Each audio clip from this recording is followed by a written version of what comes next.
Alright, I'm recording. We live in this.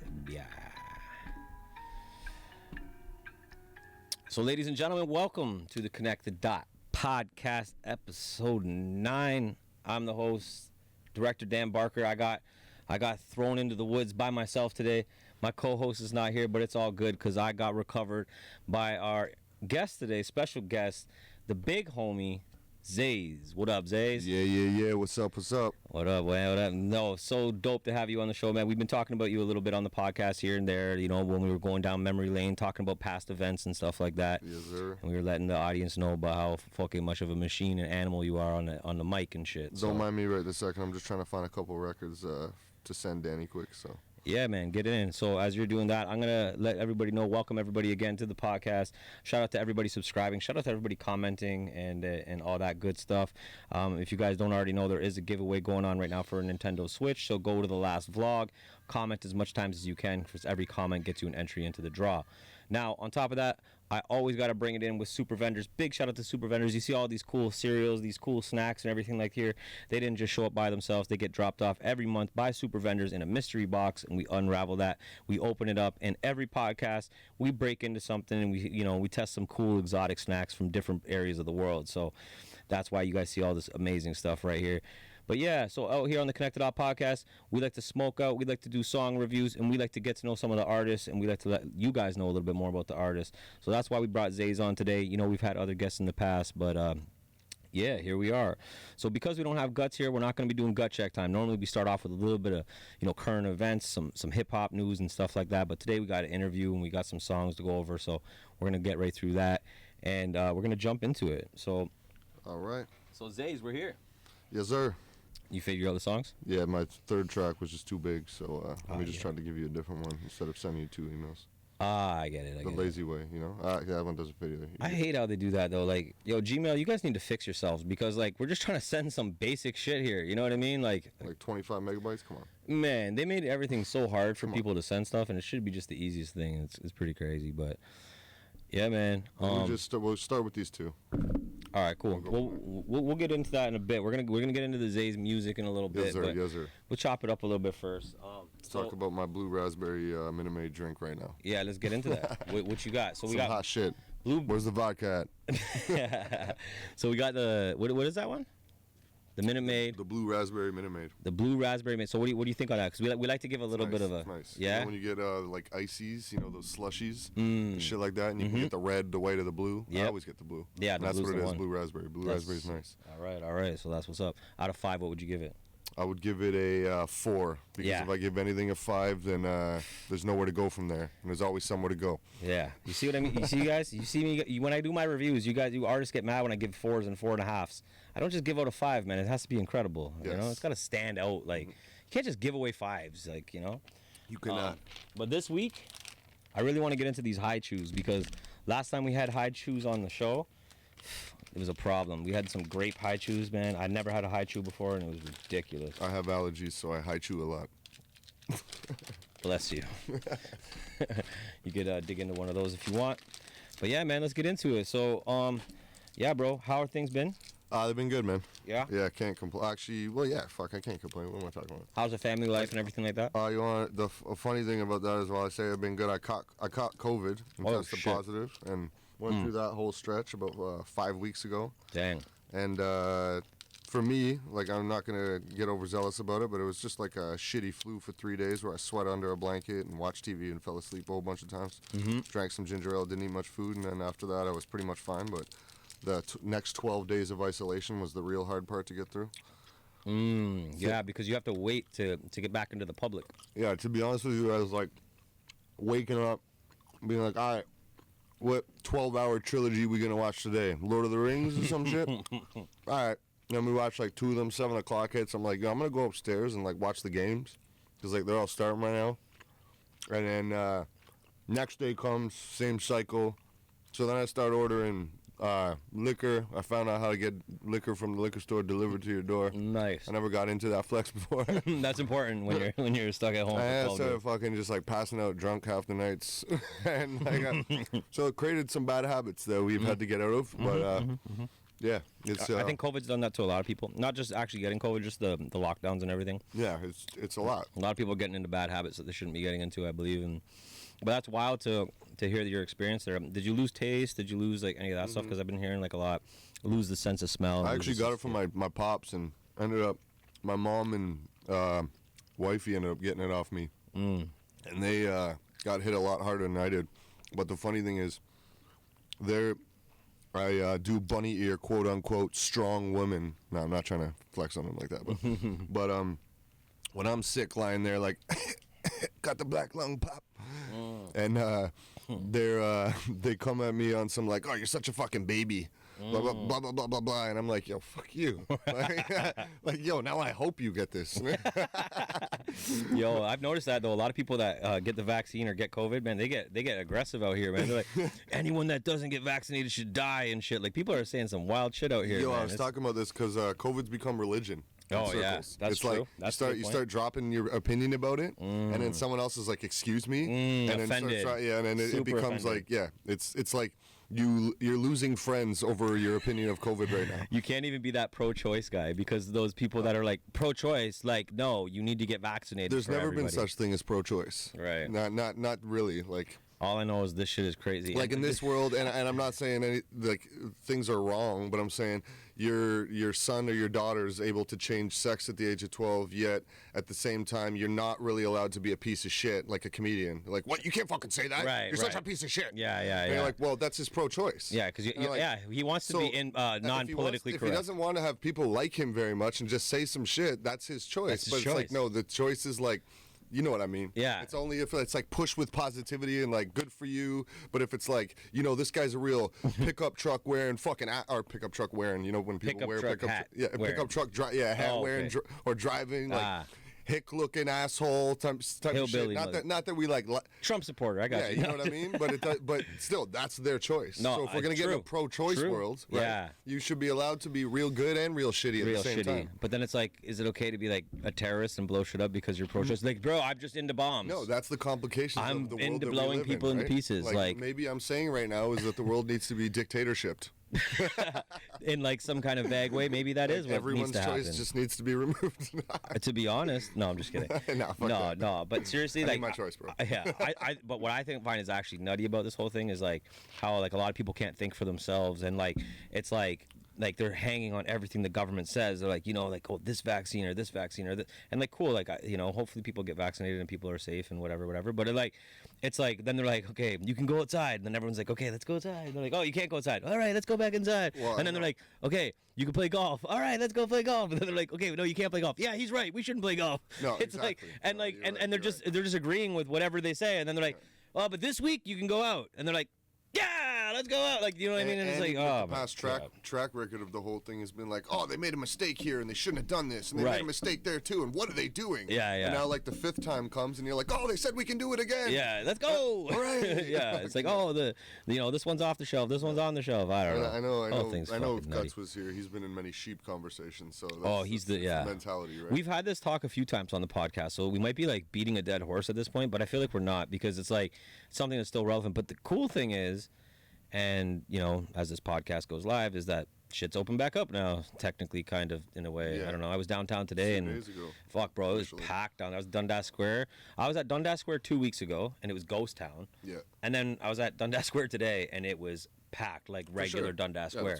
People hit the ground running. Yeah, that's what I mean about, like, people are hanging on every... Someone kicked the door down when the day started. But at the same time, there was nowhere for people really to go because everything was closed. Now things are kind of open. You're so right. It kind of makes sense. And it's cool because now people can start to get... I loved it. Like, me, I've been living my life just kind of normal. That's a very valid point you just made. What's that? To say people hit the ground running, but at the same time, where the hell were they going to go? Yeah. So what are you going to do? Maybe there was a lot of people that would have been out and about. Yeah, they just had nowhere to go. And maybe they were, but we didn't see them because they weren't in those public areas. They were in, like, you know, a lot of people going on hikes and going to the beach or going here, right? Like, you got to get creative. That's why, my friends, life is all about perspective. That's very true. If you don't have multiple perspectives on things, you'll be ignorant. And that's why I've just been kind of living my life. Like, once I kind of read the fine print, and they were like, oh, film industry, green light. I was like, oh, that's me. I'm like, oh, that's me. Oh, shit, that's me. Let's go, guys. Shit, I'm going to BC. Let's go.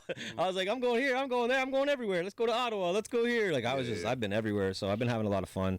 And being able to see in different areas how everyone's reacting and stuff like that, that's true, and too. so it's been pretty cool. Culture of it in different societies. Yeah, there's definitely like you said, it's like a religion, but it's like a culture. It's like culture too. It's like, you know, like these are the vax guys, like these are the non-vax guys, these are the pro-choice guys, these are the fucking they just want to kill everybody guys. Like, yeah, no, I can imagine. Yeah, but I've been out in BC and used to live out there a lot too, and they got a whole different. I wonder how they're looking at this because they're a whole different type of outlook on life. Type of people, and you know, for the most part, I love it. So I can't wait to go back to BC. I'm going to film soon, and then I'm going to do the cross Canada thing, and I love it out there now. I just went there the first time like not too long ago, and I can't wait to get back. It's going to be so fun. But how about those Leafs? You're gonna drop that on this bike? I mean, we got to go somewhere. I can't talk about COVID all night. Before we started talking, we said maybe we'll talk some sports. And you decided to say, "How about those Leafs?" I had to say it because me and Guts have been joking about this shit all day, bro. It's so funny that actually there was a guy downtown Toronto who had a Montreal Canadiens flag on his back, and he was an absolute nutball. And he was like, "Go Habs, go Habs," and we were just dying laughing. We're like, "Yo, I can't believe Leaf fans aren't beating the crap out of this guy right now and whatever." It's because they're hiding in shame. As they should I'm a be. fucking Leaf fan, bro. Since the day, like anyone that knows me knows I'm a massive fucking sports fan. Did I? I live or die fucking sports. It's like when you cut sports out of my life, it really leaves me at a point when you're not working and doing your thing. You kind of sit down and like, what the fuck? What am I gonna watch? Like, and then you start watching senseless shit on Netflix and everything like that. And start watching Suits. So like, I need that shit in my life. I follow stats. I follow like games behind every little situation that's going on. Vladdy, shout out to Vladdy leading fucking every single category in the major leagues right now. He just hit like his 20th home run and fucking 57th RBI or some crazy shit today. Dang. He's leading in RBI, batting average, home runs, and I think slugging percentage too. So Jeez. Quadruple crown on the way. That's sick. Yeah, Leafs fucking suck. Leafs suck balls, man. You know what's funny is I used to watch hockey all the time. I was prepared for them to go to the Stanley Cup this year. Really? I'll tell you that honestly, because the fact that they were, unfortunately, I thought the Leafs need a situation. Like everyone knows, they hit Boston. Oh, we're gonna fucking lose every time, and blah blah. Even though I'm the type of guy that's like, yo, bring on the team that keeps whooping our ass, because I want to beat the guys that fucking keep beating us, right? Mm-hmm. But sometimes, like the Raptors, when LeBron left, we won the championship. Right. Sometimes you need Goliath to leave. But then that was like a big thing that they kept talking about. They like skipping we were these still guys. the best like team in the fucking NBA by it's far. It's true, but like no one likes to credit the Raptors. No, they do not. Toronto. There's even people that say, I heard Kenny Anderson on the radio the other day saying, people say that Kawhi put the Raptors on their back, and he goes, that's just not true. No, it's not. He goes, Kawhi was just a guy that hit the shots they needed to get hit in moments, but that team was the best team in the NBA. Facts. You have to understand that. Facts. And he also attests to the fact that, and if he would have stayed, they probably would have won one more championship. I think they would have. Yeah, I think they would have. And okay, there's some truth I would say to the fact of Kawhi they could it's like a Sidney Crosby, okay? It is. Sidney Crosby still can't win without the rest of his team. No, he can't win without a Marc-Andre Fleury even two. There's a reason he was the MVP of the playoffs. Thank you. Right. So Still. But that doesn't mean he's a team. MVP like can't a team. do shit. He wasn't Van Fleet hitting that. He wasn't Lowry with a fucked up thumb hitting a three. He wasn't. And there's a reason why LeBron didn't even make the playoffs in the West that year, because it was just LeBron. And that wasn't. There a was team. a few games. There was like a 4-game stretch or something where Kawhi was just nowhere on the points, for right? sure. And like Van we Vliet still won games. I have actually. If you want to go on Spotify and shit like that, I got a record. It's called North Over Everything, and it's an original beat and everything from Dollar Got Beats out in Manitoba, and it's just about their playoff run and about how Powell started going nuts against the Bucks, and people don't remember that leading scoring. I remember that record. Freddie Van Vliet was going crazy, yeah. Fucking licking threes from spots. You're like, why are you shooting? And you're like, oh shit, never mind. Yeah. Swish. Oh yeah, he was shooting like Curry. I was like, what the fuck is he doing? I'm like, yo, he can hit like Curry now. No, exactly. Shoot from the fucking halfway. Ibaka was. I remember in games we were down and we're like, fuck, man. And he came in and like put up like 14 or whatever. Like you're like, what? Yeah. That's crazy. That one game specifically against Philly. I think oh yeah, that was nutty. But no, the whole team came together and like I wouldn't say that Kawhi like put him on his back, but I get why somebody would say that because they don't really get it. But definitely not. The Raptors team was the best Raptors team, and like I was dying for them to repeat, man. I was dying. I know. When I found out that Kawhi was leaving, I was like, I don't even know if I'm gonna watch next season. Yeah. Because it like took that much out of me. See, I got to the point where I'm like, yo, we're gonna still win. Yeah, Let's fucking you gotta go. have hope, right? Yeah, But, and because we're still a good team. right, but it's like Pittsburgh loses Sidney Crosby. Yeah, I know. They don't win anymore. Yeah, no, it's tough. They don't get But those. then you got a team like the Leafs, and you're like, oh, fucking leading scorer, leading this, leading that. And well, I was just gonna say you can't win. I was gonna say you can't put Sidney Crosby on the Leafs and they win. You can't. No, that's when Sidney Crosby like breaks his leg or something and fucking retires, No, like legitimately. Like I never get into that curse bullshit, but I'm like, yo, there's something seriously wrong, and I don't know what the fuck it is. Me and Guts were talking today about like doing a sports like almost show, I guess, that we would release on Connect the Dot. And it's funny because then you were like, oh, you know, we could talk a bit about sports. And I was like, yeah, let's fucking talk about sports. Like, if Guts was here, because Guts is the sports guy.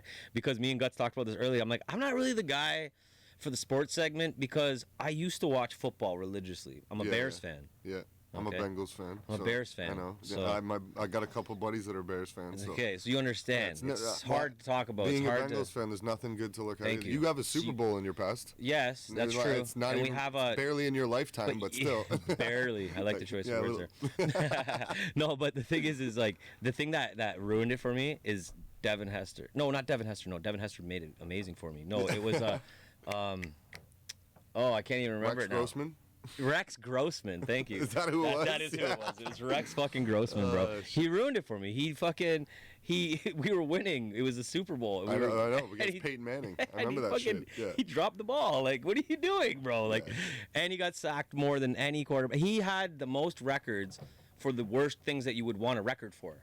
Like, most interceptions in a game, most interceptions in a season, longest interception throw, like shit like that. Like The guy that came in and like I think broke all his records for Buffalo, like in like 2017. Oh, maybe, yeah. You remember what I'm talking? Oh wait, are you sure it wasn't him that went to Buffalo? Yeah, really. He might have went over there, bro. I can't even remember who the guy was, but But it wasn't J.P. Lossman. That was one really shit guy too, but it was after him. But, yo, he was like it's notoriously shit though. He's gonna go down in the record books as one of the shittiest quarterbacks of all time. Because you guys actually this year the Bears drafted a quarterback. Like, thank God. Everyone was going nuts over But it. they've Who drafted. knows what's gonna happen? I was just gonna say that they But have they usually in never the go last first round for quarterbacks. I think no longer than 5 because I've stopped watching football now for like at least 5. So, like I'd say for around 6 years they've been recruiting new quarterbacks and bringing them in the system. Yeah. They're not really getting anywhere But like apparently. this year before they drafted this guy, they signed Andy Dalton. And Okay. Andy Dalton was with the Bengals, Right. just failing for like the past fucking 8 years till he was like the backup for Dallas last year. Okay. And we drafted finally a first overall quarterback, so like we're on a different You era guys now. are on a different. But this path. guy, so they signed him. He's like, great. We just signed a guy after 10 years of failing with your fucking team that couldn't win. I'm so excited for this season to start. Let's go. Yeah, so it's kind of funny. That's amazing. So I wanted to talk to you a little bit about how you are doing like okay. First of all, like if you guys don't know, anyone that's listening, you know, me and Zaze go back a long time. Like, man, like so I'm 30, I'm creeping on 35 right now. And I think I met Zaze when I was around 16, 17 years old doing shows. So, and that's back when I used to like rap and all this kind of stuff. And, you know, we were doing shows with Peter Jackson, like when Peter Jackson first started doing shows and all that kind of stuff. And, you know, me and Zaze, like, man, we were on tracks together. We fucking shot our own videos and stuff. And, like, we were messing around with stuff back then. And, like, you know, he had, like, just a whole bunch of stuff going on. Like, they, you know, they started off with, like, their own crew and stuff. Then they ended up merging with, like, PJ and all. Anyways, long story, right? Yeah, but anyways. Long history. We go back. That's what I'm trying to get at. But, basically, you know, throughout the years, you know, both of us have done different things. You know, we've gone over here, we've gone over there. You know, he's rapped, I've done videos or this or that. And, you know, the music scene has changed and so much has happened over the years. And, you know, Zaze, like one big thing that I'll give you props for is that, you know, you've always evolved with the times kind of thing, but you've always kind of stayed true to your music. And, you know, you have a loyal fan base of people that know you and respect you and like want your music. So you're like, always trying to cater to them and trying to please them and stuff like that. Like, try, even if it's an album a year, or even if it's like something a year or whatever, at least get them something because you know that they're there. You don't want to like let it die. But like another big thing that and I'm not saying let it die because I'm more or less talking because COVID and shit. No, like the last you know almost 2 years. At the same time. Right, but like even when I have my kid and shit, people say like, "Oh, I'm surprised you're still making music." When I dropped an album the year after and shit like that, you know what I mean? It's like, of course. Right, and the cool thing that I like is that. not only are you making music and you found different ways, like you don't depend on people to like just put you on per se, like you try to find your own stuff to do, and you do your own thing, you're independent, but not just with the Sometimes too music. independent, but yes. Not, but what I really like is that more recently I noticed that you started doing videos and trying to get into more of like a service provider in the music industry rather than just being a hip hop artist. And like I find like with myself, like I became a service provider a long time ago. I stopped rapping. Like I gave it. I was like, I'm not going to invest. I'm not going to do this. I gave up on it. I'll say it, but I don't care. Yeah. I was like, whatever. This isn't for me. I'm not going to do it. This isn't where I see I'm going to make my money, right? And I decided to shoot videos. So I became a service provider like a long time ago. And like I feel like it took a long time for a lot of other people to realize, yo, I shouldn't just rap. I should also be a service provider. And I feel like, and now you found that, and I think it's gonna like. You got to look at like even athletes. Like that's the two things that I've always looked at in my life is athletes and like musicians. Essentially, you could say like any type of dream type of famous position as a child that you look to, actors and shit. But I don't give a shit about actors too much. I like producers and like people that write movies and the inspiration behind things more than. I shouldn't say I don't give a shit, but I'm just I know what you mean. Not trying to be insensitive, but yeah, but musicians and stuff like that and actors come from that perspective where you need to use your career to stepping stone you to new places in life because nothing lasts forever, but something can last forever if you look at it as like this stepping stone got me to this stepping stone, got me to this stepping stone, as long as you want to keep that going. But you have to build your assets, you have to build your knowledge, you have to always be willing to take stuff in and learn new things and want to apply these new things to what you do. And based on that, we did start shooting new videos because basically if you have a mortgage, children, and your job ain't paying you hundreds of thousands of dollars a year, you ain't probably shooting too many videos that look very good if you're paying for them. It's really expensive. And that's kind of where I got to, because it's not a cheap industry if you're trying to do your stuff on a certain level. And I've always tried to be on a level. I don't put stuff out if it's not on the level that I appreciate and expect things that I want to see and enjoy at. So yeah, based on that, we started shooting our own videos, and we did a few tester videos off my mixtape and stuff like that. And they were good enough that I would put them out, but still at a level where I knew we weren't where we needed to be. But if you watch, you could see them progressively get better, because basically you take things that you like in life, whether it be movies or other music videos or even friends you've worked with. Like Dan, I've done a couple music videos with and seen the way he works and stuff like that. And my function with doing this is a lot like what he did with me, where my buddy, shout out Kyle McNeil, True Aspect Media is what we call ourselves, and he's the one who holds the camera, and he does a lot of the editing, and then I come in and chip on the finished product and say what's missing, and I direct on the spot during film shoots and tell people what to do and direct, because I'm comfortable, you know me. I'm a loud mouth. Perfect for that job. Yeah, he's more behind the camera type He's of guy. more quiet, reserved. Exactly, which is good. Right. You need that. Like me and Lucas, like kind of like exactly. Like Lucas was the it's quiet, a good dynamic, reserved. Yeah, right? absolutely. Yeah, so and you don't step on each other's toes that way either, and we respect what each other do and stuff like that. Yeah. So from that perspective, you just you really start copying people, and but it's not, you're not copying their video, you're not copying what they did. You just see, I'm noticing they don't let shots run past 3 seconds in this, and I like how they did that overlap there. Let's try to throw one of those in, and then and it starts getting more and more extensive, and like there's small things, and then they turn into bigger things, and then you notice you're doing 50 different small things that all add up to a product that looks so much better, and then you just start making a little more money or upgrading your equipment, and then you have footage that where you're like, holy shit, man, this camera makes us look amazing just standing here on the side of the street. We don't even need a scene right now. You know what I mean? You start looking for locations and stuff, but the better the camera you got, you start realizing it don't really matter. You just gotta know how to shoot properly, and I'm a big fan of, for my own music, in your face shooting for rap. I like that, like getting really in the guy, and then having the faded background shots, blurred, depth of field, faded in and out and stuff like that. So that's sick. Everyone's got their own styles though and shit like that, but from that perspective, it allows you to do a lot more with your music, and it's fun, because I personally, I like making music, and I think I will to the day I die, but from a competitive putting it out and that type of perspective, I don't know if I'm going to do it that much longer. Like, I shouldn't say I'm going to quit in the next year or two. That shit ain't going to happen. But I want to get into, like, I would love to direct a movie one day. I would love to get into For example, we were talking about like starting a label where I got an old homie that you know well, Flex. Shout out Big up Flex the Anti-Hero. And he's a massive ear for talent. And he was the guy that we are OGs in the hip-hop movement. Like we were talking about, I watched that Hip Hop Evolution documentary on Netflix. Yeah. And it's sick documentary. Yeah, it's crazy. And it takes you back through, I knew like 85% of it, and there's some tidbits that you learn. You're like, shit, man, I didn't know that. But everything I knew, I reflected on the fact that like 90% of that was from Flex. Because we were like those kids that were like started burning CDs and backpacking them and like bringing shit out. Like I remember it was like when Mobb Deep Infamous just dropped, and we're pumping, and we're from the Wu-Tang era and shit like that. And like now Wu-Tang's just like Wu-Tang is for the children. There's just like a brand name. But I also watched the Wu-Tang show, and just a heavy inspiration behind like the fact that if you don't have a producer that has a specific sound, and that's something that none of us ever had. We were always just shopping for beats with people. A lot of free beats too.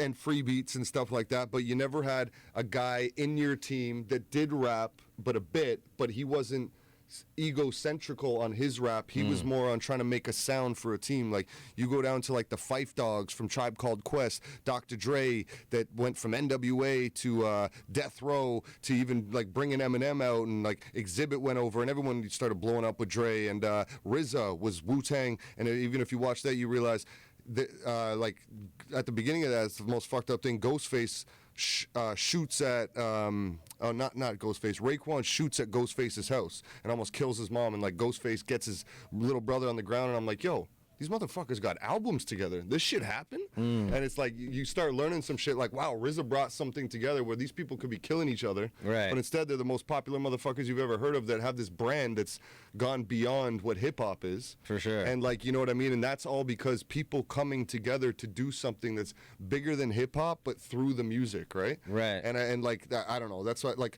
I love working with people and bringing a team of things together, but at the same time, we all realize, like, we're as successful as who we surround ourselves with. Truth. And you gotta not overlap your qualities, and you gotta hook up with the right, like we talked about with directing and working with this guy's gotta bring this to the table while you bring this to the table while you bring this, and you can't have kind of two things overlapping, which it happens sometimes in life, but it's all about stepping stones and learning and going from there, right? So for sure, but I think it's good though that that you did pick up the camera initially to, for one, kind of save some money, but also kind of put your music career in your hands in a sense, because that's why a lot of people had their own home studios, or guys maybe learned how to make beats because they're like, fuck, I don't want to pay for beats, fuck, I don't want to pay for studio time, this and that.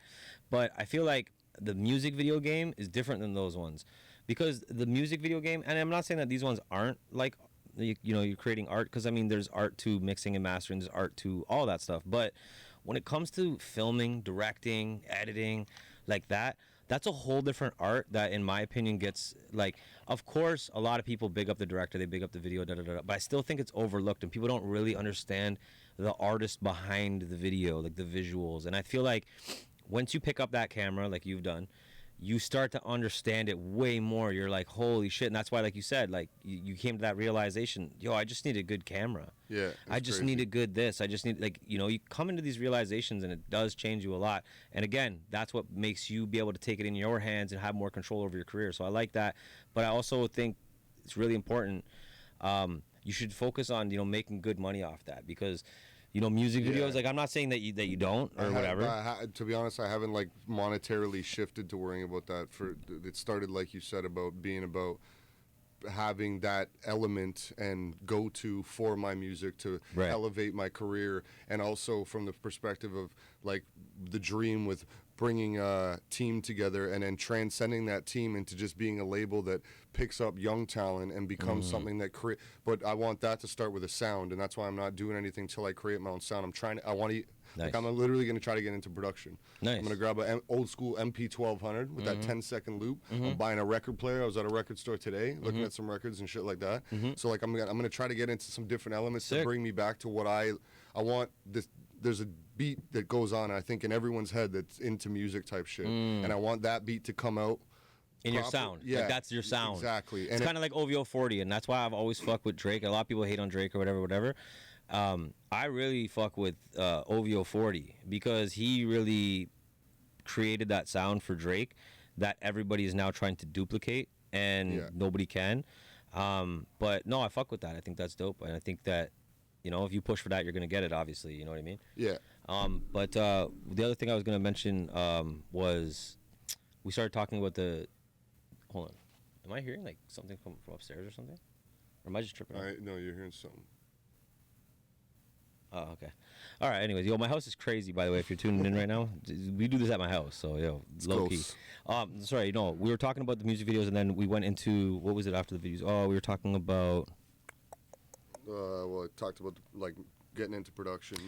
Getting into production and the label and stuff like that. But yeah, so I think like with the label thing with Flex, this is what I was gonna get to. Yeah, so.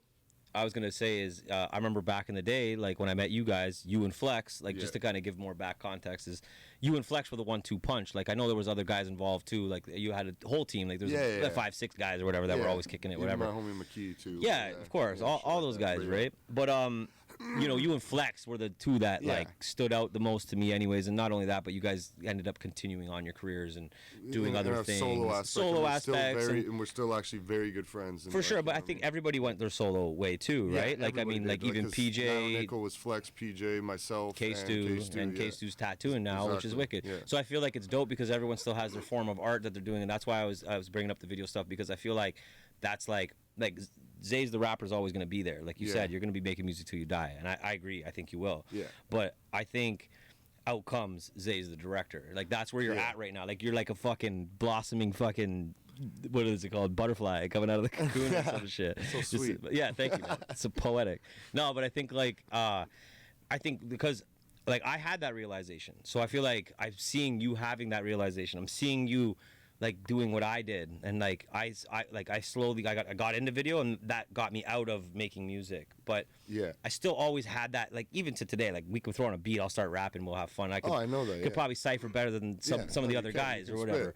Right, and it's just fun for me. And it's funny now too, because now that you don't do it at all, and you whip it out, and when you're shooting someone else's video, you might even outshine 1 or 2 people. Right. They're like, what the fuck? It's not always a good thing either. Surprise people. But no, it's like you know, I think it's cool to see you getting that realization, and you know, I'm excited to see where that takes you in the future. I think you're gonna do big stuff because you've always had that eye.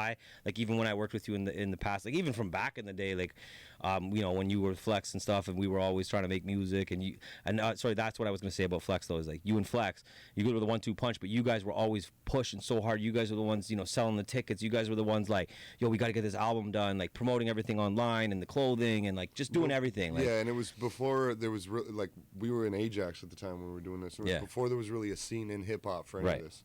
Like it was everything was very taboo. So it's cool to see things come full circle, and now you guys are both older now, have a different perspective on the game in general, have that experience behind you, and again, now that you've picked up a camera and decided to like kind of put that on your kind of like arsenal, like, you know what I mean? I think that's good. Like if you guys do the label, I think that should be a huge focus for you, is not only that sound, which I think is dope. I think, like, I mean, this is just me speaking. You do whatever you want to do, of course. But, like, I feel like bringing in, like, a 1-2 producer, in-house guys that are beat makers, not necessarily producers, but, like, beat makers, right? Yeah. And then, like, maybe you're the producer, or, you know, you have another guy that's, like, your producer, right? But then you're, like, the video guy, but, like, you oversee it all. And, like, Flex would be that guy that's, like, helping you with that part of it, like overseeing like the branding, the marketing kind of stuff, but then also finding new talent. Like and maybe I'm overreaching right now, but it's all in my head. But like I'm thinking, I'm gonna be the fucking super producer / super director. Yeah, but see, sometimes you don't have time. But like, it's not just that. Let that divide itself as it goes, because that's the vision and goal. Yeah, you keep going, and then you see what happens, right? Where does it take you, and what doors close and what doors open? But like when I say super producer, that's not, and because some people might listen to that and laugh, thinking of like, I'm not trying to get up with today's sound. Right. I'm trying to like, I like headbanging hip hop. Yeah. I like shit that like, even if you're not into this music, it puts on and you start kind of rocking your head. You're like, oh, okay. Right. Okay. Like, you know what I mean? You can't help but nod to it. That's the type of shit I'm into. Sick. And then we're into, as we know, our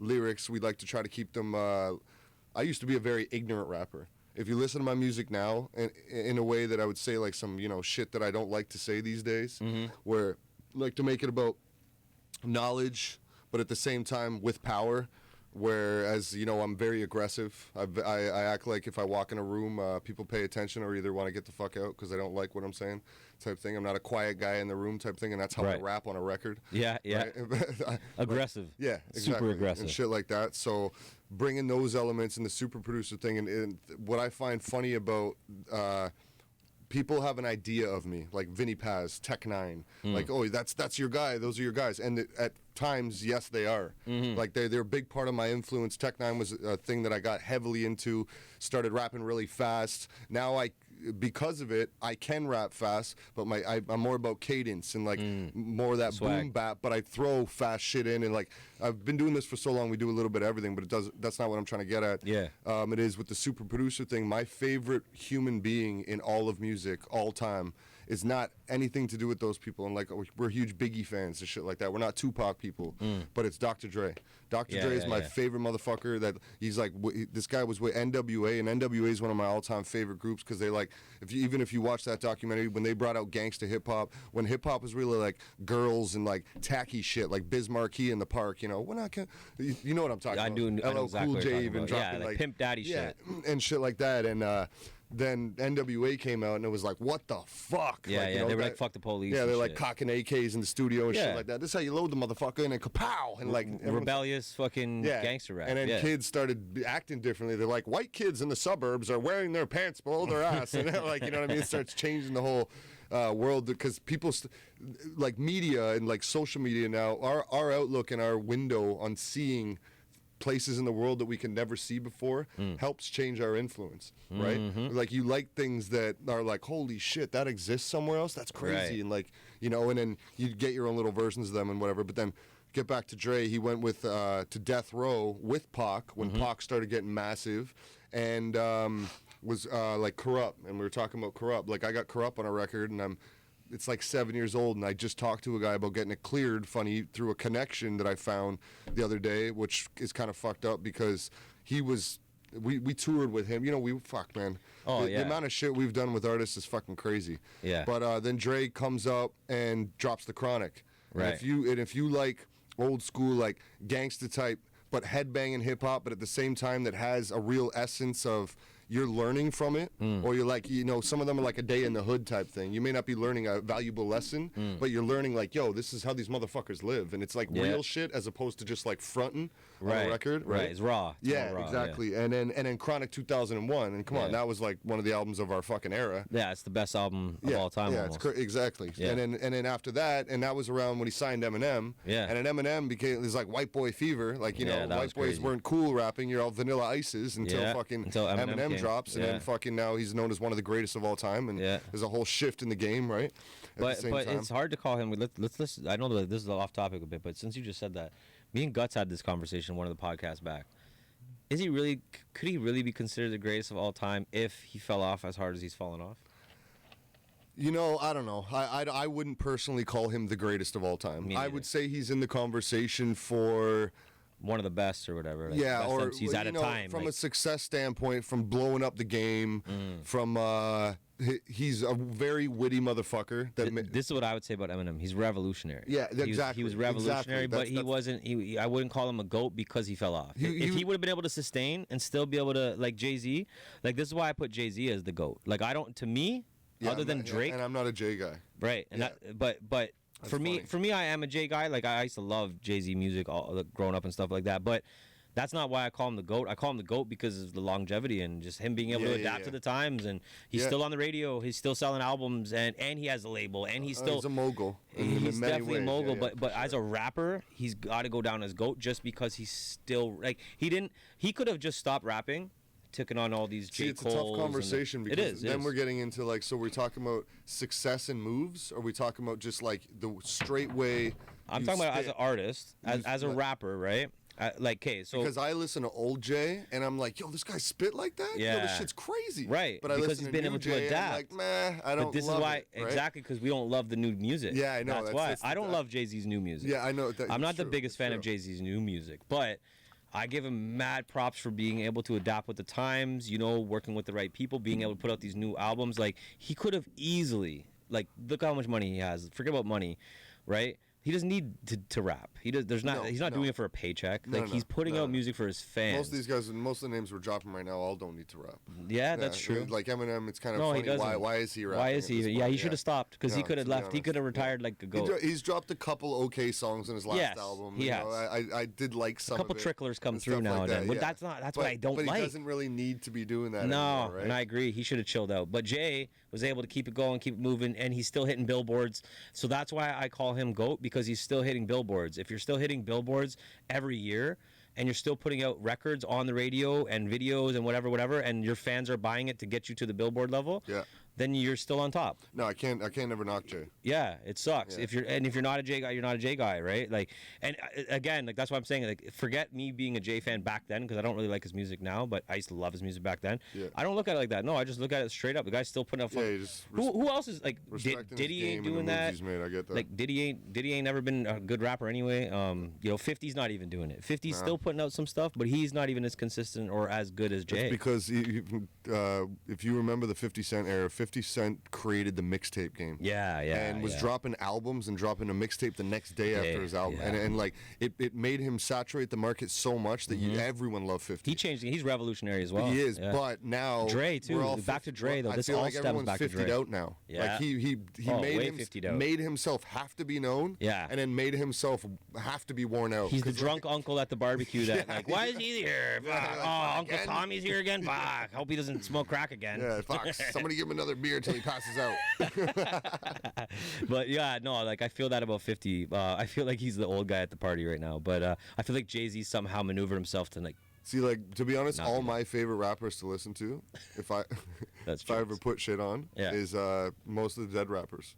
Right? Like, I'm a massive Biggie fan. Like I said, like I could throw Biggie on every day and be like, this is the essence of what I like. But it's such a small catalog, and I don't like listening to the shit after he died either. It's like the first 2 albums and that's it. I love Big Pun. Who the fuck doesn't like Big Pun? No, I don't know Like, come anyone. on. Like that's ridiculous, right? Punisher's ready. Yeah, I mean, and then like I could get into Big L and all that, but I listen to more like DITC with Big L and shit like that than I listen to Big L projects because he didn't really have no fucking projects. They were Right. compiled after he died and shit like that. I was never you remember Dipset, Cameron and shit Yeah, like yeah, that. yeah. Never got into that shit, but I like Joel Santana. I'm a massive Jedi Mind Tricks and Vinnie Paz fan. Ah, He's yeah, a current yeah, rapper that I like. Yeah. That's my type of hip hop where you That's listen underground to him. hip-hop. Yeah, but you listen to it at the same. It's very aggressive. I love Punch it. you in your face type Oh, music. it's the That's best, that's though. my type of music Vinny too. Paz and the beat selection, Yeah. the cadence, like this is Yeah. all the stuff we were talking about. Like you were talking about earlier. if you listen to my music and you listen to Vinny Paz, and if I don't know if anybody listening has ever done it exclusively, but you see the similarities a lot because you don't grow up loving and listening to something and still doing it Yeah. and not having essence of that in who you are, right? It's an influence for Yeah, sure. exactly. And Jared Benton is a new rapper I really like. Cool. But I heard him through Vinny Paz. I don't know if you ever heard of him. I have, yeah. But he's like, I'm the type to punch punch a hole in the ocean, fucking kill a whale, and like just drop like I don't know if I heard that part, but Yeah, that's and he's sick. like, I pop the fucking trunk and pull out Vinny Paz. Like, you know what I mean? Just That's jokes. rhymes that like you're like, what did he just say? Like, yo, this Yo, motherfucker's crazy. There's a lot of MCs out here eating beats, man. Oh, trust Yeah, me, yo, bro. this is kind of what I'm saying because when I watch that, like, I feel like everyone in Toronto or like, we're East Toronto. We have our Durham movement and shit, and the Yeah. Durham movement's fucking crazy. Like Yeah, people don't know that right now. facts. The Durham movement's fucking crazy. Facts. And East GTA, I should say, not just Durham. Like we could even go to like Scarborough area because like Scarborough kind of identifies with both, right? For sure. And but yeah, it's fucking crazy. But we are all here competing against each other and have been doing it since day one. Where like we look at the movement that came out of New York and the 5 boroughs, and like no, they weren't all a team. But everyone had their movements in each borough. And to us, it's like, yo, if we could just go there and maybe someone would hear us, then maybe we'll pop off. But then I watch like the documentaries and like read about shit, and then you find out that they were just like us, but had a way better mentality on like, yo, we're going to do this and we're going to pop and we're going to put this on the map. And Right. nobody here cares enough about putting this on the map. It's even the Drake effect, bro, because I don't know if you remember, but like when me and PJ and Flex and shit were doing shows, like we were doing shows with everyone, like I said. Yeah, of and course. we did a show with Drake when he was on a Canadian label in Peterborough. I remember that. At the Vibe. I remember that. With Jenna G and Drake. And we showed up and there's like 4 people in the club. Yeah. And we're like, yo, this is fucking, and they're like, all right, we're just going to like like wait another half an hour, and then like 20 minutes later, we're just like having a drink. Like, yo, what the fuck is going on? Is anyone coming? Yeah. And then they're like, yo, we're canceling the show. Everyone else is not showing up. Blah blah blah. So it was like Drake and them didn't even want to show up because nobody showed up for the show, and we were Right. just the opening act, right? So it was Yeah. no slag on us. We're just like, this is bullshit. We had to drive out here for this. Yeah. Like, we're like, yo, this guy's name fucking has nothing out here. Right. A year later, he gets signed to what is it? Fucking not Cash Money. Fuck, I had that on my head for some reason. Young Money. Young Money. Yeah. And with Lil Wayne and shit like that, right? And goes out and he pops, and then back here we're like, oh shit, this guy's dope. Yeah, it takes him to blow up over there. To And do something we over have here. zero belief in ourselves, and I really don't like that. You know what I mean? So I'm trying to create something where like, if like if I think there's 20 artists throughout Canada right now that are sick, and I do start making production that's looked at from a level that, yo, people want to work with that shit. Yeah. I'll be happy to work with all 20 of them and put out my own chronic. Right, type. right, Like right. producers like Alja, I'll give a shout out to him. I don't even know the dude, but I know through his work now. Right, Working right. with LRP and shit like that, and I'm on his. He's dropping a new album. Right. I'm on it. I got a song with KP from Lunchroom Poets on Sick, it. sick. Who's also on my album as well. Dope. And shit like that. But I actually sent you the track with KP and Rob Whiskey, so we can review that after. Oh, Rob Whiskey too? Yeah, Jeez, Rob Whiskey, that's KP, a and Zaze. slapper. It's Get out of here. It's gonna have cuts on the hook, so it's cutless right now, but it's Okay. okay because the That's whole okay. essence of the song's there. All right, well, we're gonna get into that real soon then. Yeah, But just to kind of touch on the clothing stuff one time. Yeah, yeah.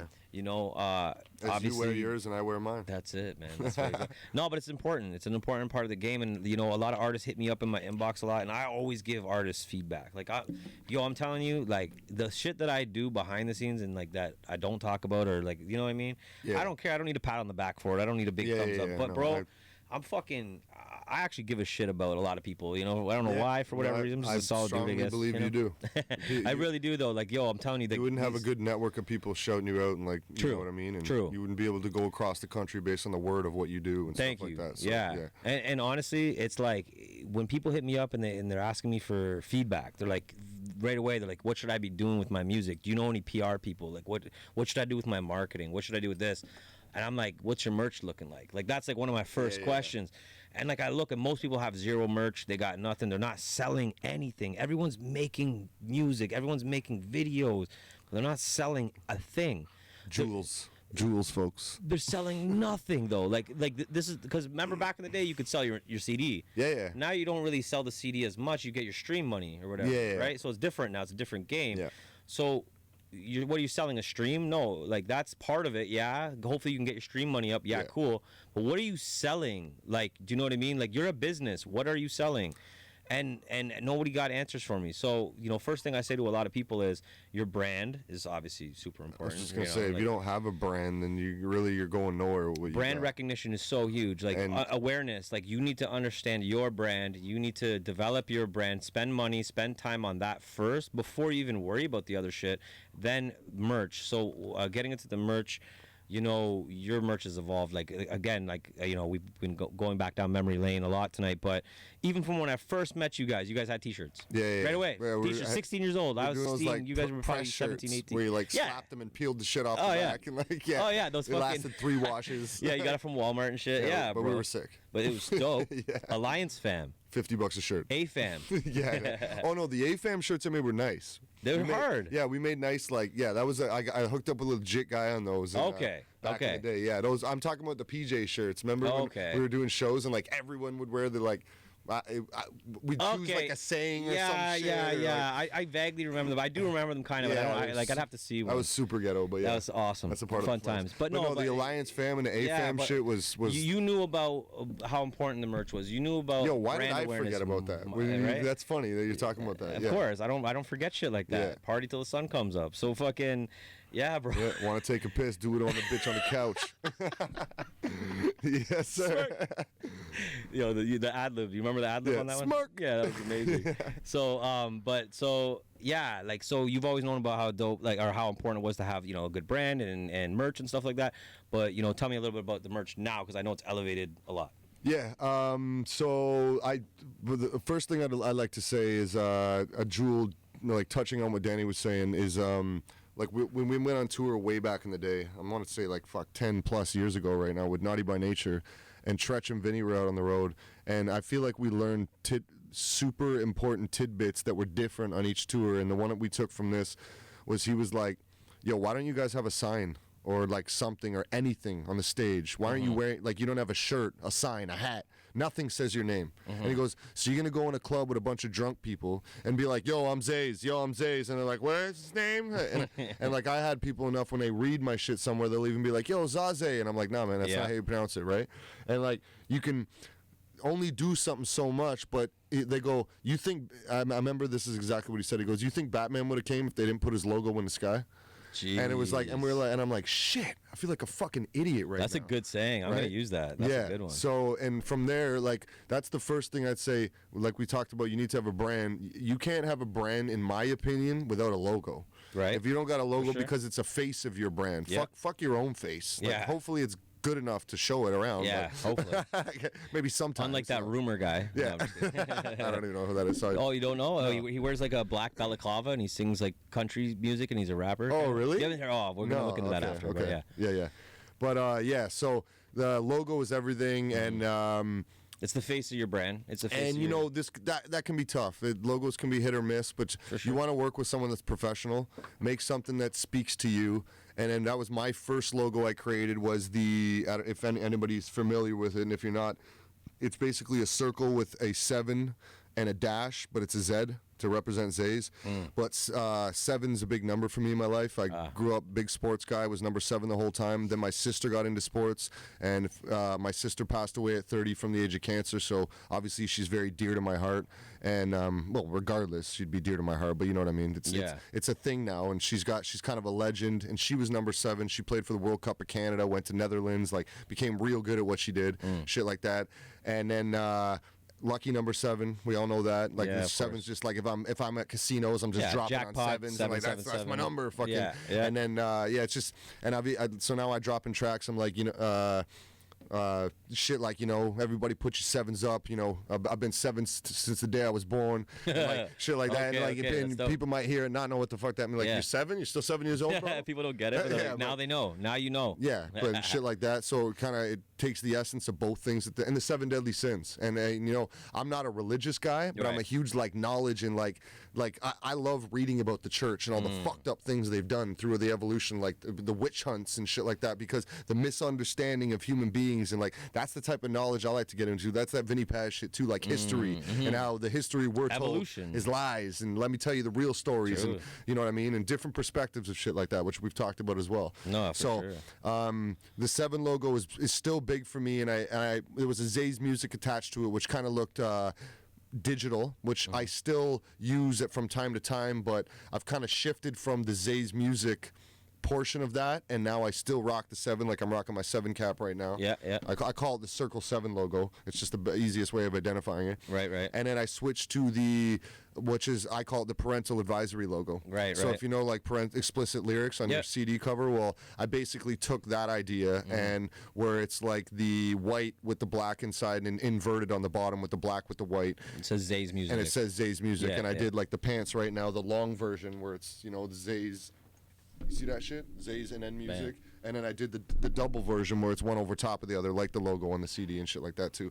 And I got the Circle 7 and so I got track suits now that I'm doing, and tracksuits, t-shirts, I'm trying to get into tank tops. The hats I lost. I lost my previous link, and I'm trying to get on a new one because I want to get some special edition flexes going. I'm getting some gold stitching, some different ones like that, and I'm trying to do contests right now. Like I just did a contest where if you sign up for my email and join the fam, because that's if we all know, support for your music through social media and whatever is all come and go, and it's all like your consistency, and sometimes you can annoy people and whatever. Yeah. But if people are your fans and you get them on a list, and you're only if I drop a track every 2 weeks, once a month, and I'm only sending once every 2 weeks, people want that. Yeah. It's not spam at that point. No, you want. If you're hitting them every day, it's like annoying as shit. Yeah. So that's the list you really. And this is my biggest advice for artists. That's the type of list you need to build, because you get those people engaging, and then like Danny said, you gotta get into stuff like merch. And I know people are like, I don't know, I don't want to invest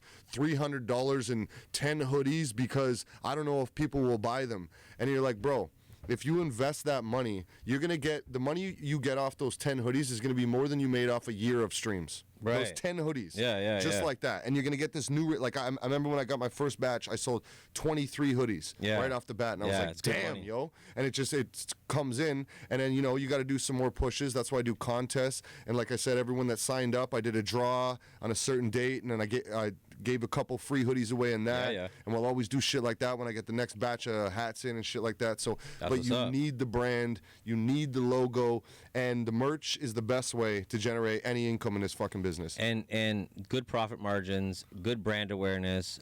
If you buy those 30 hoodies and you only sell 10, you might have made your money back, and now you have 20 hoodies to give away. There's just so many different reasons why you should invest in your merch and in your brand. And no, it's dope to see how you've always stayed consistent. And like I seen it, I think it was just recently. It was on my feed, and it was like the new hats, or no, not the new hats. It was the new sweater, the parental advisory one.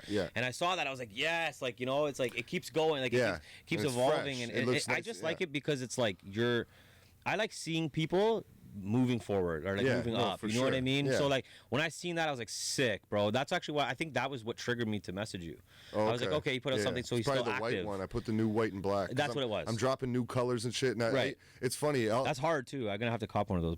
I pre-order them, and then I get them, and like, so I never got a white, and I got it for the guy who in the competition. I'm like, any size, any color, what do you want? He's like, can you get white? I'm like, yeah, first white, let's go. Made it, and I'm like, yo, I gotta get me one of these joints. It's hard. It's funny, you see your own shit that you're giving to someone else, and you're like, yo, this is nice. Man, when we just did the Connect the Dot drop, we did the 7th anniversary drop or whatever, and the jackets. So, like, first of all, the hoodie is ridiculous. Like, it's so nice. It's like the best piece of merch we ever put out. It was the hoodie, by far. It's got a 7th anniversary patch here, and it's got I gotta get some shit off you guys too. For sure. We'll have to do a little barter maybe. But but no, so Guts came to me with the jacket idea. He was like, yo, bro, like, yeah, that's sick, but yo, check the jackets. And like, buddy shows up with like 3 jackets, and they're like insane. I was like, bro, what? Like, and like, I mean, I've been working with this brand now for 7 years, so like it's cool to me that new things are popping up that are still wowing me about this brand, and like it still excites me about this brand, and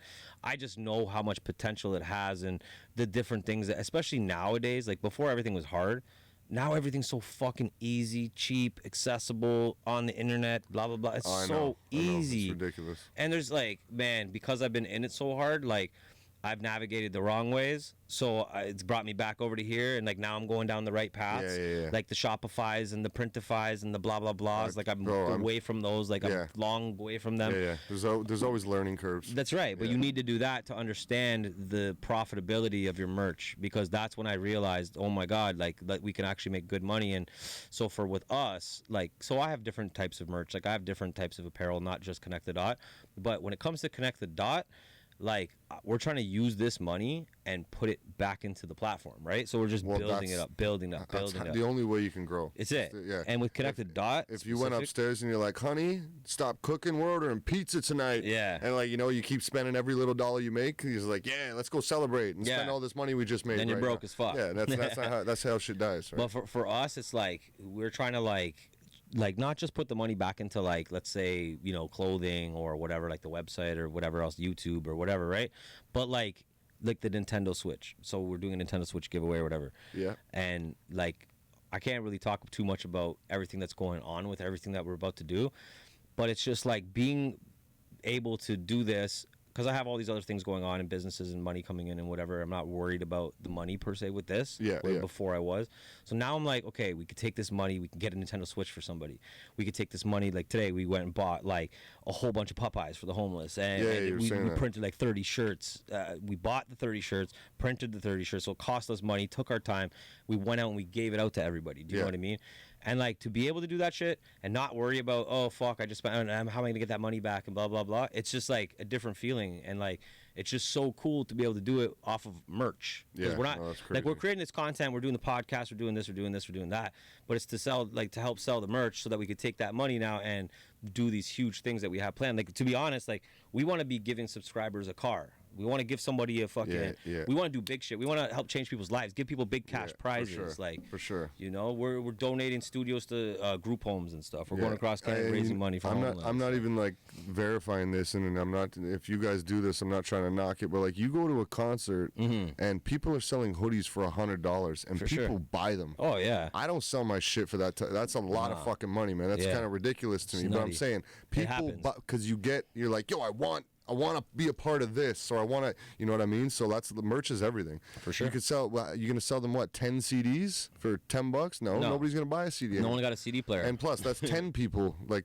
what? You just waste. You got $100 out of 10 people as opposed to 100 out of one, right? So I remember we sold 130 something shirts at a Wu-Tang show at Oshawa Music Hall, and Wu-Tang's manager got mad at us, and they came over and they asked for a cut, and we gave them a cut, and PJ like lined it all up or whatever, and we gave the guy some money, and it was so funny. But we sold so many shirts, and it was just insane. I was selling them for like $75 a T-shirt. Yeah, and it had all the artists' names on the back. Remember that crazy, the Wu-Tang Super shirt? Yeah. No, I remember. Do you remember the shirts? Oh yeah. Yeah, with the fucking kung fu. Yeah, it was sick. And I think your name was probably on the shirt. We were talking about that not too long ago. Buddy, I've been on my shit for so long. Do you know how much money we made? I think we made $700. I just went and recorded with Eddie Jones last weekend for his album, and he's on my album too. He's kind of making his little comeback in the game right now. Of course, big up Eddie Jones. Big fan of the show too. Big supporter. Yes, sir. And I did some Eddie Jones shirts in the past and stuff like that. And now that we do the sublimation, we can actually do his shirts better. But I kept telling him, I'm like, yo, man, I just like was reflecting on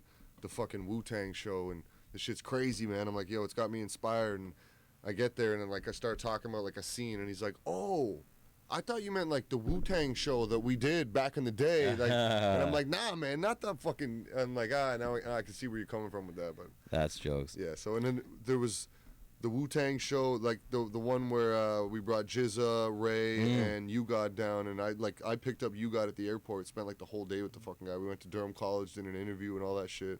And K-Stu and Flex picked up Jizza and Ray, and they came after. So it was like a late meetup when I took You God to the hotel. And then we did that fucking massive show in Oshawa. It was rammed. Absolutely rammed. And then they got brought back down, and I wasn't a part of the show, but I was just, because like PJ and all them put it together backstage with everyone and shit like that. And that was at a Cool House before it shut down. Okay. And it was fucking, that show was like Method Man, and like they brought basically everyone that could come. Right. You know what I mean? The ones that I remember that. The ones we hadn't seen before. Yeah. I filmed that. I went to go. I'm like, yo. I watched like half the show from the backstage VIP, like smoking a couple blunts and shit that. And then I'm like, yo, I want to go out and like get in the crowd and get a different perspective. And as soon as I did that, I'm like, yo, let's get the fuck out of here. Because it was just like elbow in the gut. Like you're like, holy shit, man, there ain't space for nothing in here. I remember when Method Man came out. That shit was stupid. I was like, I went out like right after he spit. Oh, okay. Did you see him walking like Jesus on the crowd and shit? That was funny. I don't know if I did see that. Yo, he like stood on people's hands and shit. I don't know if I did see that. Fuck. Yeah, we filmed it. There's a video somewhere. It's got to be up there somewhere. But yeah, it was crazy. I don't see your songs here. You may have sent it to the wrong email, my friend. What? Captured by Dan. Yo, if you guys are still tuning in, shout out to you guys for tuning in. Connected Op Podcast, we're here every week, doing different interviews. We're doing, just talking about hip-hop, man, talking about music, talking about life, man. You know what it is? So basically, we're trying to hook up with local artists and stuff like that. So if you guys have any suggestions on who you guys want to see on the show next, put them down in the comments below. But this week, we are not going to do artist reviews. This week, we're not going to do artist reviews. We're going to actually get some exclusive sneak peeks at Zaze's music that he's working on for his upcoming album, which doesn't have a name yet, I don't think. There's not a working name yet, but it'll come out soon. Actually, my album? Yeah. I'm calling it Rorschach. Oh, you are? Okay, so you do have a name. Rorschach test. Okay, cool. Just something that you look at, and it means something different to it's all in the eyes of the beholder. Okay. Type of thing, you know what I mean? Sick. It's an ink blot. But you have zigzags or no? No, I don't. If you got something to roll, let me know. All right, I'm an ink blot, and then you get one kid, and he's like, "Oh, it looks like a nice cloud," and you're like, "Yeah, this kid will be all right." And the other one's like, "It's a serial killer, daddy," and you're like, "All right, you're gonna have to fucking, it's a serial killer, beat this daddy. kid in advance." Yo, sometimes you got to give those preemptive ones. Whack. Yo, am I like not getting good internet right now? Is that what's going on here? It got half cent, now it's sitting in my outbox, so just trying to figure out what the fuck's going on. All right. It's crazy. I just realized we haven't even smoked yet on the podcast. That's the first time. It's because, full disclosure, guys, I was in Toronto filming the new vlog, which you guys are going to see probably on Tuesday. And the new vlog, we went out and did a 100 people point of view with Talib Kweli, question mark.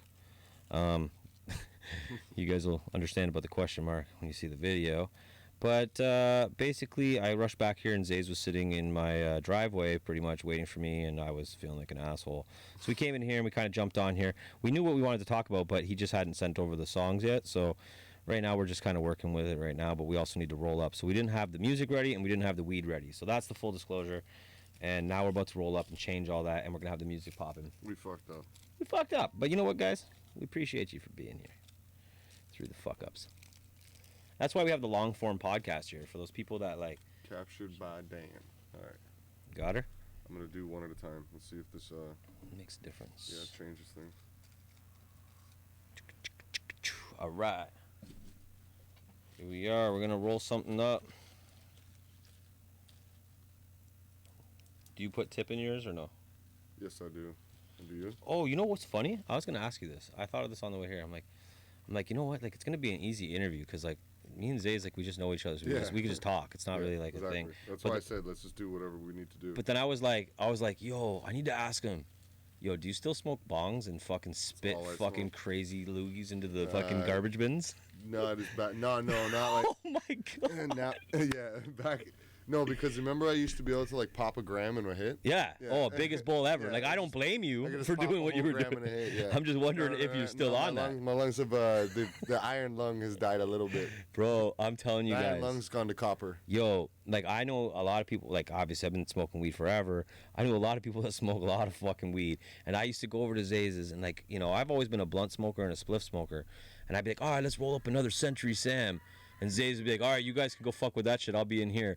And this guy would just literally, like, he'd weigh up a gram on the scale and then break up the gram, put it in the bowl, fill up the bowl, and then just hit it, take the whole thing in one fucking toke somehow, some way. Like, I swear to God, I tried it one time. You probably don't remember this, but one time I was in your basement and you're like, oh yeah, Dan, like, you know, I'll load one up for you, right? And I never really smoked bongs ever. Yeah. And bro, you loaded me up one. I swear to God, I puked, bro. Oh, probably. I think that happened to a lot of people. Oh, I took the biggest I remember hit. some people like dropping to their knees and puking. That was probably me, bro. I was done, and I didn't even take half the bowl. Like, I was done, bro. Like, fuck. But yeah, I don't know what's up with this. Yo, shout out to fucking Gmail for being retards. Yo, everything's sitting in my outbox right now. You got Wi-Fi? Yeah. Yeah, give me that. Maybe that'll help us out. Barker. Yo, let's do this. We could just run the tune off that if you want. Or yeah, here. Hold on, actually here. I don't want to get my password out on the thing. Yeah. It's like on live. Yeah. Edit. Yeah. We don't edit here, bro. Everything's raw. Edit. Yo, Guts always tries to get me to edit something. I'm like, nah, bro, there's no editor. Take that shit out. Yeah, I'm like, okay, if you're gonna edit it, then yeah, sure, we can edit it out, but I'm not editing it out. No, I'd be like to keep it raw and uncut. We chop up shorts from the podcast, so yeah. Good enough, you know what I mean? But you know, if anybody's still listening, you know, I know we're kind of rambling on right now, but it's all good.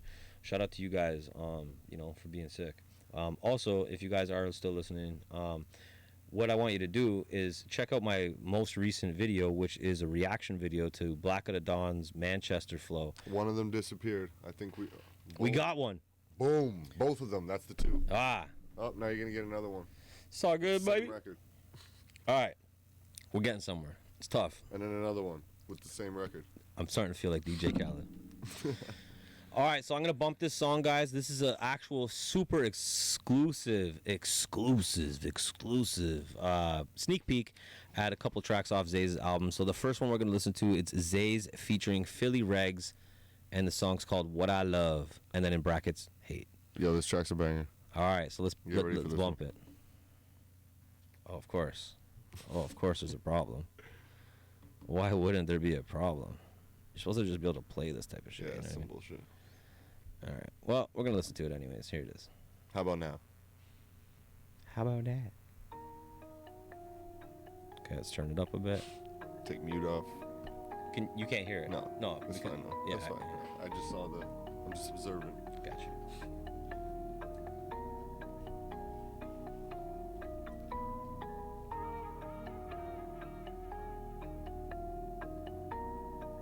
much of it can I take? Fuck all the fame shit. I'll get me an island, nobody can see it. So private, cause fuck all the facelifts. In silence, a reason for hiding. I'd much rather die, I'll be stuck in a matrix. For life with a purpose inside, never working a bar, feeling proper complacent. I love what I hate, shit. No love can be basic, love what I'm paid with. Hate that I love every fiber inside I was made with. Give it up with the fake shit. You're someone that people look at and don't rate shit. They say I'm abrasive, from making my way to the roof from the basement. This money I'm chasing, it's making me crazy like Finkel with laces. Money I've wasted, drinking and smoking like aces. Mask on my face like I'm Jason. Living a world full of hatred. Wanna go home but I never stop running the bases. Wanna feel weightless, free of the hatred. Music is spreading, I hope it's contagious. Living contagion while everybody get wasted. Breaking their personal spaces. How much of it can I make? All I think about is love, sex, booze. Think about it every day. Look at what it's doing to me. Yeah, this is fire. Turn me into what I hate. That verse was sick. Probably This hook's why I fire. got these trust issues. Got a problem with these fakes. Taking what I love, made it what I hate.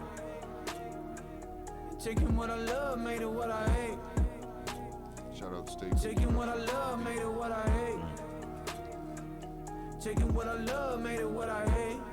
How much of it can I take? Taking what I love, made it what I hate. Taking what I love, taking what I want. Doing shit they said that never could be done. Do it only cause I thought it could be fun. Do it so consistent, now it could be love. Took me places that I never thought I'd go. Met some people that I never thought I'd know. Let the product go, set a modest goal. Till the profit grow, to a pot of gold. Loving what I hate, but I can't escape. Stuck inside a place, hoping it's a face. Fuck up out my face, demons go away. Stacking money, I don't never make it rain. Fuck these fools, trust issues. Yeah, I got a bunch, trust is true. Look in the mirror like fuck this dude. Made of what I hate, I love it too. Jeez. Taking what I love, made it what I hate. Taking what I love, made it what I hate. Taking what I love, made it what I hate. All I think about is money. How much of it can I make? All I think about is love, sex, booze. Think about it every day. Look at what it's doing to me. Turn me into what I hate. Probably why I got these trust issues. Got a problem with these fakes. Taking what I love, made it what I hate. Taking what I love, made it what I hate. Taking what I love, made it what I hate. Taking what I love, made it what I hate. Bro, that's a fucking banger.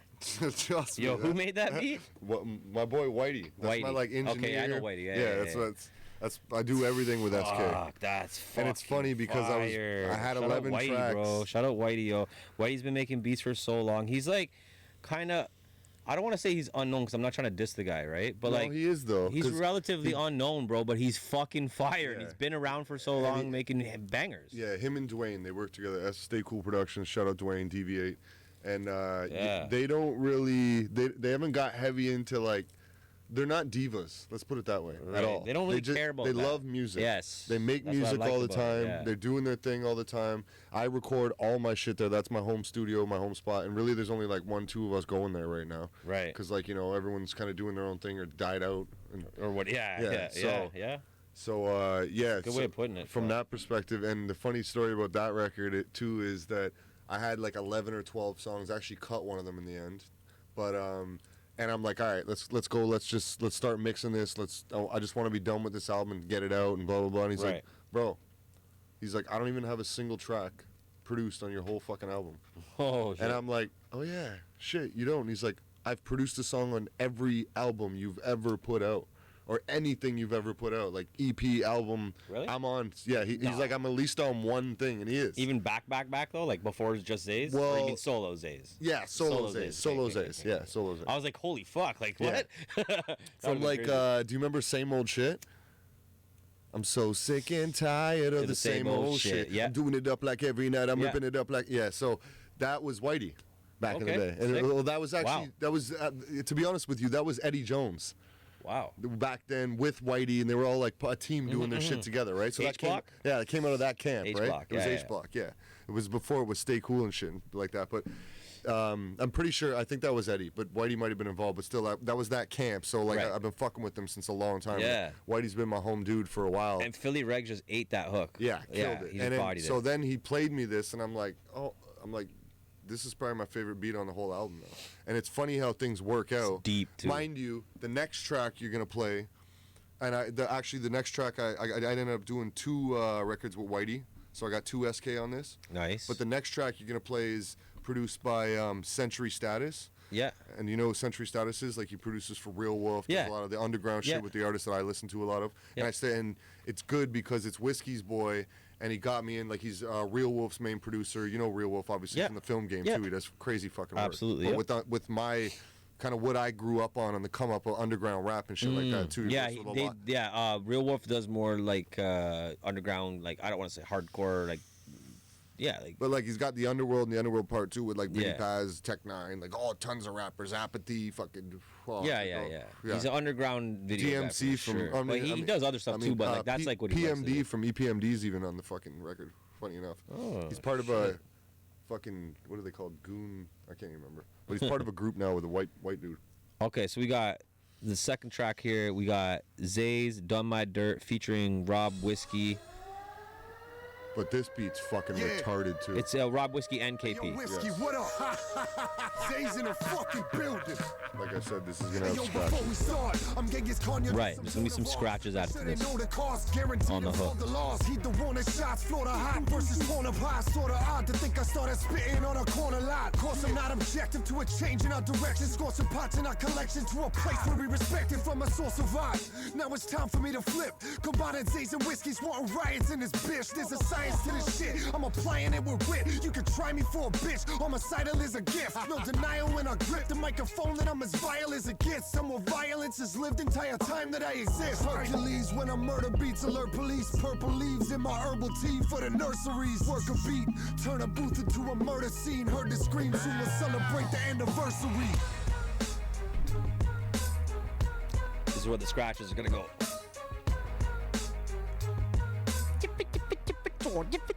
Century Status. This shit's just hard. It's a hard record. Kind of sounds like an anthem beat. Yeah, it's big. Yo, I'm not concerned with any MCs that you worship. I murk shit, drop 16, our team is perfect. A lot of people aim to rattle me, formulate a strategy. They try to come back to reality. I told a lot of you, even the ones that have a lot of views, I am not the one that you wanna try walking through. I don't wear a costume or put on an act. See me walk slick casual, saying I'm a rap. I'm on the map now, ask round, change you like a background. These kids raise their hands, but only when they rap now. Seems like everyone's talking boss, but I know that they fucking soft. Once I bring the heat, they melt like Haagen-Dazs. I'ma chop their bottoms off. I don't do go fuck yourself. I'ma use these hands, cause these hands always help me out. I'm about to belt them out. Catch me in the batter's box, pointing to the stand. This man's about to smash a shot.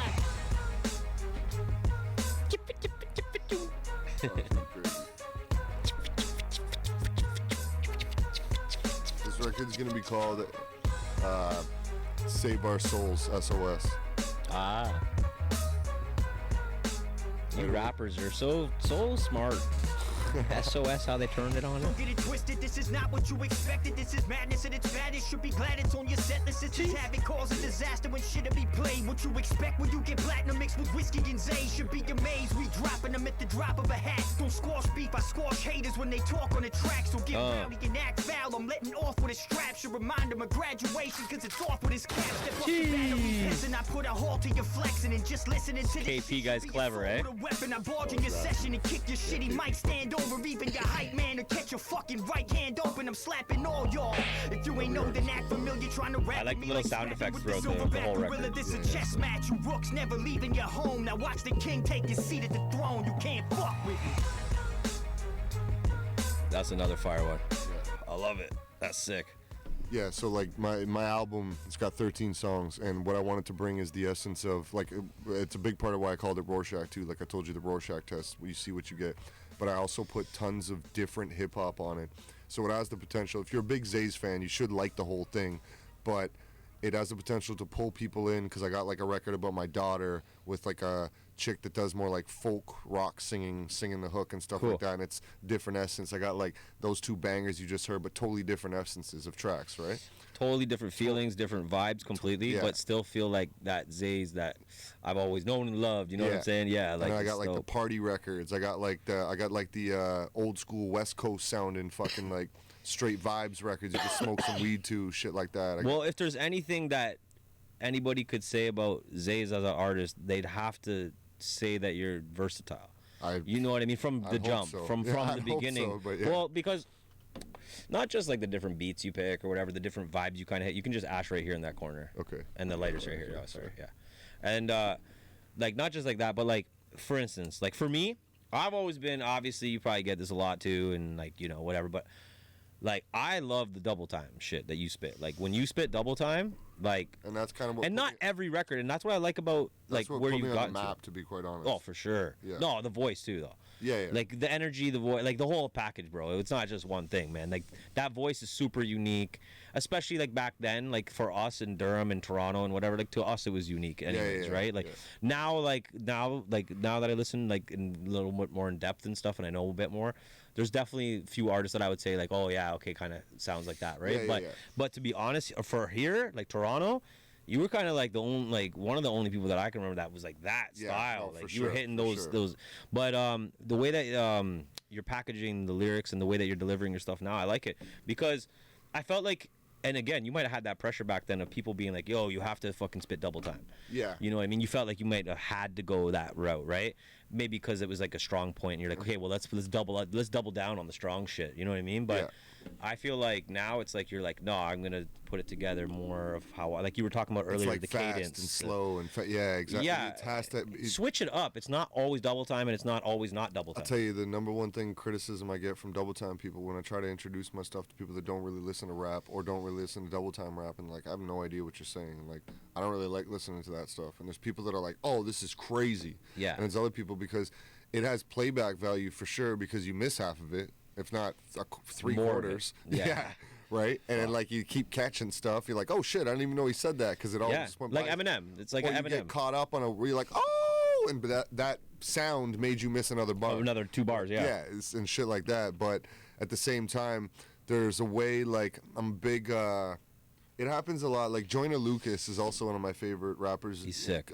In this day and age, like new rappers, because he's got that cadence of rapping fast, but not too fast that you get lost on him. Yeah. Because it's still got to bounce. Right, You know, he still you end on a rhyme word, or you end on a hard bar, and you keep doing that as you go through, but you're doing like some in-betweens and shit like that and keeping people interested, right? That first record, sorry, I'm horrible with names. The one with Philly? Yeah.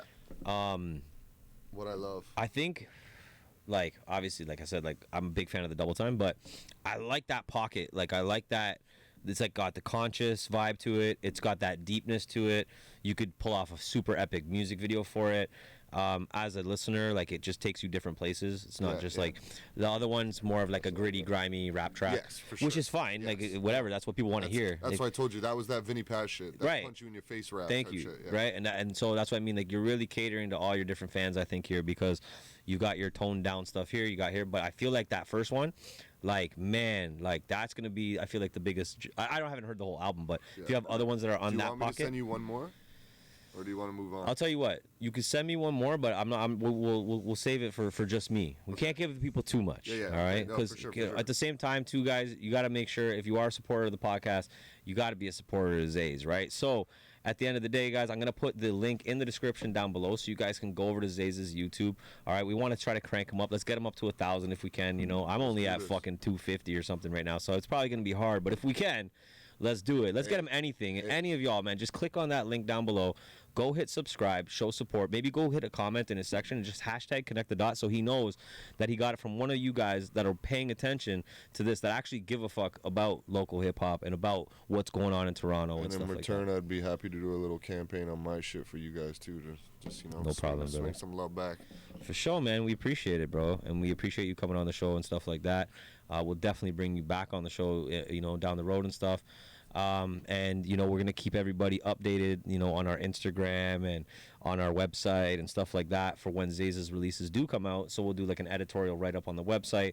We'll do a post on the Instagram, that kind of stuff. And again, when you do drop the album, maybe we can bring you back out on the podcast. And yo, actually, I didn't even think of this, but another thing, we talked about like branching out and trying new things. I just designed my own website from scratch. Did you? ZazesMusic.club. Bam. Go check it out. Join the club. Join the baby. club, man. Join the club. family, man, Yeah. because that's important. I know I'm gonna go support it for sure, 100%. I know like a lot of our people, a lot of our watchers that go to our website, a lot of them signed up to our list. Yeah.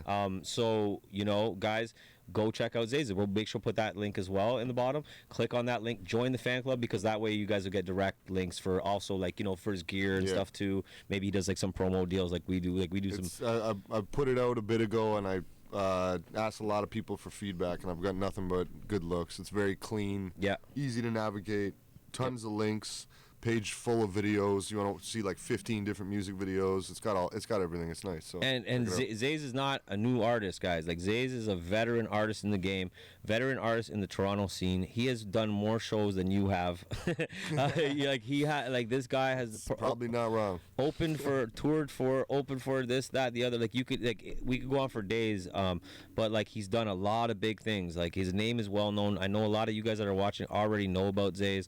If you're new to Zaze, like I said, go check him out. And if you are old as Zaze, go check him out anyways. Make sure you support it, man. It's all about support. You guys already know what that is. Connect the dot. Shout out to Super Vendors for the snacks. The high chews were pretty dope. We didn't get too far into them because we didn't smoke enough weed on the podcast today. And that was mainly my fault. But whatever. Next time we'll munch out a bit more. Zaze isn't a big eater anyways, No, I'm not a big eater. Yeah. But I can eat some shit, Yeah, we're probably gonna end up munching out now that we smoked a joint. We're gonna roll more joints probably. But anyways, shout out to you guys. Yo, Zaze, respects for coming on the podcast. Yes, sir, brother. You already know, brother. Nothing but a pleasure, man. I'll do it anytime. All right, guys. We'll see you guys next week at the podcast.